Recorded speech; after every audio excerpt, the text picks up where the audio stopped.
Buenos días, profesora. Mi nombre es Lorena Varas, alumna de primer año de la Escuela de Psicología.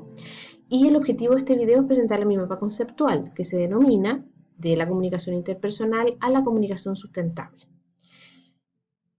Y partamos nosotros mencionando qué es lo que es la comunicación.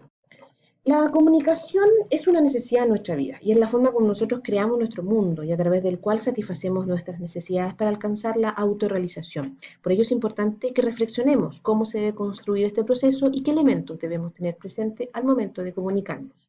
Nosotros partimos hablando de qué es lo que es la comunicación y específicamente qué es lo que es la comunicación interpersonal. Y me gustaría resaltar algunos aspectos. La comunicación es un proceso social donde la retroalimentación y la interacción son fundamentales, que está llena de mensajes y contenidos, signos, señales y símbolos.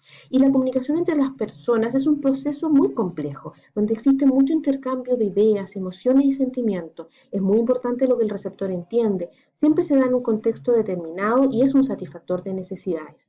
Mismo nosotros asumimos los niveles de la comunicación y son importantes que nosotros reconozcamos porque siempre van a estar presentes en nuestra vida. Vimos las funciones de la comunicación, donde no solo la comunicación transmite información, sino que además se despliega afecto, emociones, se regula el comportamiento del individuo y además se controla el contexto. Vimos nosotros además lo que es el enfoque interaccional. El interaccionismo significa que siempre para que la comunicación sea eficaz tiene que haber una interacción entre el emisor y el receptor. Es sistémico y es además microsociológico, y eso significa entender al hombre en su interacción social, en su contexto y en su ambiente.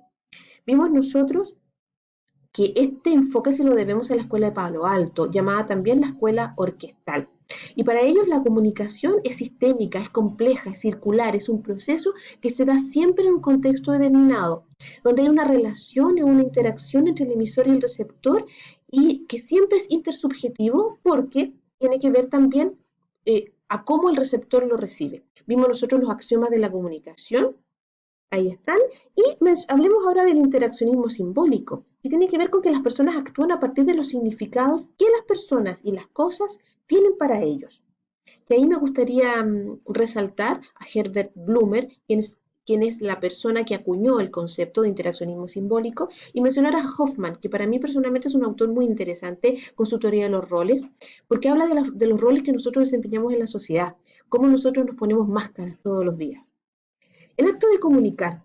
El acto de comunicar necesita lenguaje, necesita además una lengua y necesita además una intención comunicativa, porque todo depende de la intención comunicativa del emisor.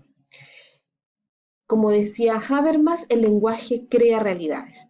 Y en esta materia nosotros vimos los postulados de la ontología del lenguaje, que son muy importantes, y también los principios de la ontología del lenguaje, donde vivimos en mundos interpretativos y la acción genera ser. Por eso decimos que el lenguaje crea realidades. Asimismo, nosotros podemos ver que en el acto de comunicar siempre está permeado por la intención comunicativa, que está compuesta por estas tres dimensiones que constituyen los actos del habla que mencionaba Austin. Vimos nosotros también rápidamente cuáles son las barreras de la comunicación y hablando un poquitito de la comunicación sustentable, esto se refiere a construir la vida para sobrevivir y para tener un futuro amable. Tiene que ver con la calidad de vida y con la responsabilidad social de las empresas. Porque en todo lo que hagamos siempre tiene que haber una mirada equitativa de lo social, de lo económico y de lo medioambiental. Y en este sentido la comunicación constituye una fuerza impulsora determinante para cualquier estrategia de sustentabilidad. ¿Cuáles son los aportes de la comunicación a la sustentabilidad? Que retroalimenta esta gestión, que nos permite detectar focos de riesgo, que articula rangos de impacto en cualquier actividad que se desarrolle, que construye una reputación y una confianza, que consolida vínculos y que sensibiliza y genera conciencia. Entonces, ¿cómo logramos una buena comunicación para construir una comunidad sustentable? A través del respeto por el otro, a través del respeto por el planeta y por el medio ambiente, a través de una responsabilidad de las empresas, a través de proyectos sustentables y de proyectos sostenibles, y sobre todo a través de una valoración de la comunidad. Profesora, este ha sido mi mapa conceptual. Muchas gracias.